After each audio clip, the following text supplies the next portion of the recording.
नमस्ते दोस्तों, Rinky's home garden में एक बार फिर से आप सबका स्वागत है। आज मैं आपको नींबू के पौधे को कैसे टब या गमले में ग्रो करते हैं उसके बारे में जानकारी दूंगी। तो चलिए दोस्तों, फिर शुरू करते हैं। ये देखिए दोस्तों, ये मेरा नींबू का पौधा है, आप देख ही सकते हैं। इसे जब मैं नर्सरी से खरीद कर लाई थी तब ये छोटा सा था, करीबन 8 से 9 इंच का। तब मैंने इसे एक 8 इंच के पॉट में बैठाई थी। अब देखिए दोस्तों, ये कितना बड़ा हो गया है।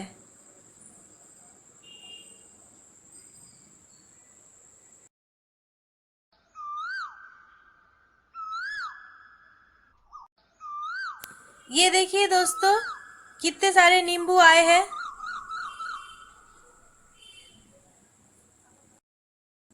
ये देखिए दोस्तों, इधर भी है, यहाँ पर भी है, देखिए।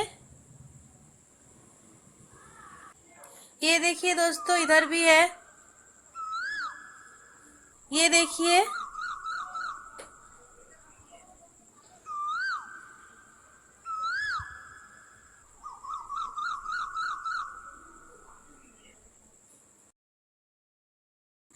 इसमें बहुत सारे नींबू थे दोस्तों, काफी सारा नींबू मैंने अपने लिए उठा लिया है और इसमें नए नए फ्लावर्स भी अभी आ रहे हैं।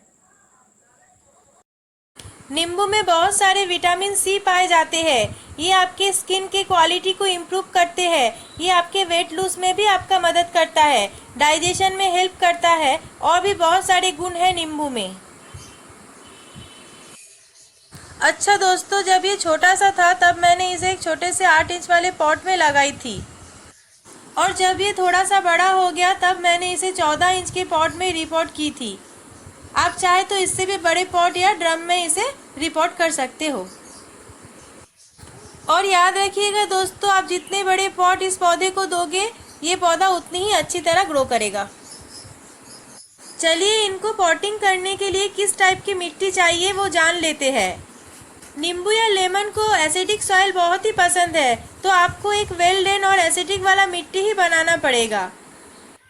तो आप 1 part garden soil, 2 part silver sand, 1 part cocopeat और 3 पार्ट भार्मी कॉम्पोस्ट या लीफ कॉम्पोस्ट या फिर 1 साल का पुराना काउडंग कॉम्पोस्ट लीजिएगा। अब 8 इंच के पॉट के लिए इन मिट्टी में आपको 1.5 tablespoon mustard cake powder, 1 tablespoon bone मिल, हाफ टेबलस्पून सुपर फॉस्फेट और हाफ टेबलस्पून पोटास ऐड करना पड़ेगा। ये देखिए दोस्तों, ये मेरे 14 इंच का पॉट है, इसी में मैंने पौधे को फाइनल रिपोर्टिंग की है, आप देख ही सकते हैं। अगर आप मेरे जैसे 14 इंच के पॉट में इसे ग्रो करते हो तो फिर आपको 6 tablespoon mustard cake powder, 2 tablespoon bone meal, 1 tablespoon super phosphate और 1 टेबलस्पून पोटास ऐड करना पड़ेगा। इन सबको एक संग मिला के ही उस मिट्टी में ही आपको लेमन के पौधे को बैठाना है और इन पौधे को बैठाने के बाद आपको एक सेट वाले जगह पे 3 से 4 दिन के लिए इनको रखना है। और याद रखिएगा, अगर आपके पौधे में फ्लावर है तभी आपको इसे रिपोर्ट करने के बाद कम से कम 8 से 9 दिन के लिए सेट वाले जगह पे रखना है, नहीं तो आपके सारे फ्लावर्स झड़ जाएंगे। अब इन पौधे को खाने में क्या दीजिएगा, चलिए जान लेते हैं। आप पौधों को पॉटिंग करने के बाद हर महीने में एक बार करके आपको 1 tablespoon mustard cake powder, 1 tablespoon bone meal, 1 tablespoon magnesium sulphate यानी Epsom salt, 1 tablespoon super phosphate, half tablespoon potash और हाफ टेबलस्पून डीएपी को एक संग मिला के उनमें से 2 या 2.5 टेबलस्पून आपको डालना पड़ेगा गमले के किनारों की ओर। याद रखिएगा, ये है मेरे जैसे 14 इंच के पॉट के लिए। आपके पास अगर मुझसे छोटा या बड़ा पॉट हो तो आप ये खाद को अपने हिसाब से कम ज़्यादा करके एडजस्ट करके दीजिएगा। और जैसे मैं आपको हर बार बोलती हूँ, फर्टिलाइज़र डालने के पहले दिन आपको थोड़ा सा मिट्टी को गीला करके रखना है और खाद डालने के बाद भी आपको मिट्टी में पानी दे देना है। और हर 2.5 महीने में एक बार आप 1 टेबलस्पून थाइमेट भी मिट्टी में डाल दीजिएगा ताकि जो मिट्टी के कीड़े, एंट्स और वर्म्स हो, स्पेशली नेमाटोड्स, वो मर जाए। और थायमेट डालने से आपके नींबू के पौधे का इम्यूनिटी सिस्टम भी बढ़ जाएगा।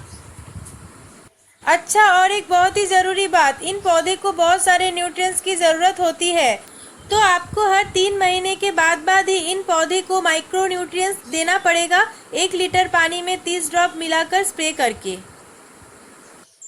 और इसके अलावा पौधे की अच्छी ग्रोथ के लिए पौधा लगाने के हर 15 दिन के बाद ही आपको पीजीआर यानी प्लांट ग्रोथ रेगुलेटर जैसे कि मिराकुलन आपको 1 लीटर पानी में 30 ड्रॉप मिला के पौधे को अच्छी तरह स्प्रे करना पड़ेगा।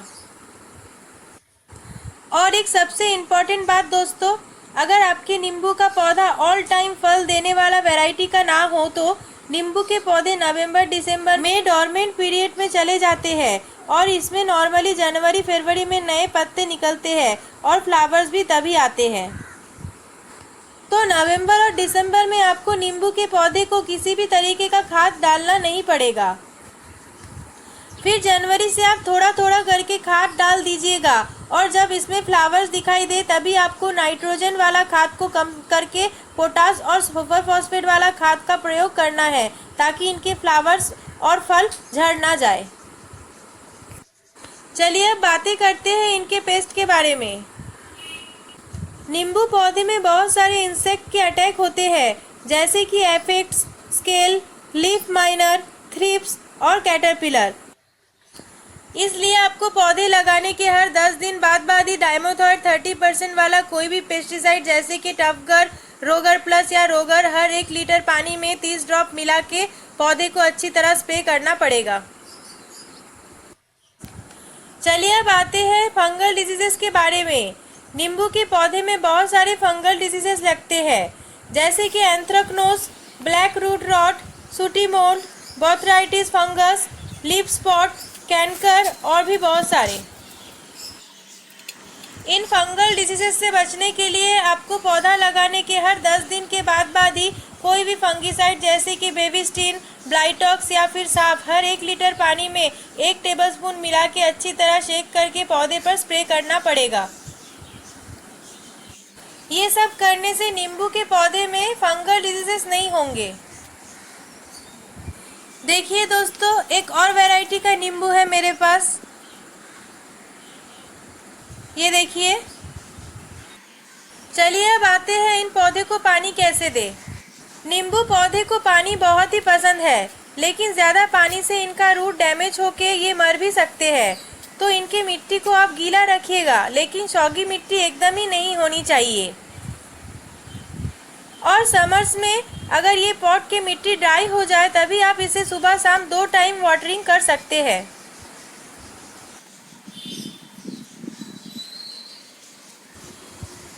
देखिए दोस्तों, कितने छोटे छोटे नींबू आए हुए हैं। और एक बहुत ही ज़रूरी बात, नींबू के पौधे में जब फूल और फल दिखाई दे तभी आपको इन्हें रेगुलर वाटरिंग करना पड़ेगा, नहीं तो इनके फ्लावर्स और फ्रूट झड़ जाएंगे। तो इनका मिट्टी आपको गीला गीला ही रखना है लेकिन पानी देखकर ही डालिएगा, ज़्यादा पानी मत डालिएगा। जब ऊपर का मिट्टी सूख जाए तभी डालना।